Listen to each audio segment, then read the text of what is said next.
তুই যে সুন্দর, আশেপাশে 10 গ্রামকে পুরো জেলার মধ্যে ওর মতো সুন্দর মাইয়া নাই।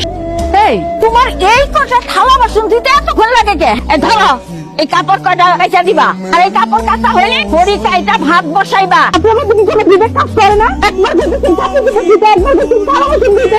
আল্লাহ, এই বউ দেখি আমার মুহে মুহে কথা কয়। আমি কোনো কাজই করতে পারবো না। আপনি যদি কোনো কাজ নাই করতে পারেন, আপনার পোলারে কোন একটা কাজের লোক রাইখো তারপর কোনো কাজ করে। আমার কি হইছে কত কান্ত সোকেন কি হইছে কইবা তো?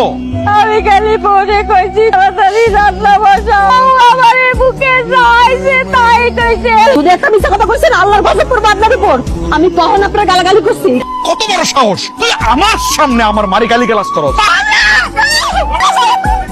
তোমার গায়ে হাত তুলতা সুস্কেল তোমার পথে তুই জানোস না এই অবস্থায় মায়ে গো মেজাজ একটু খিটখিটা হয়। তুই স্বামীও যদি এটা না বুঝেছ বাবা কেটা বুঝবো?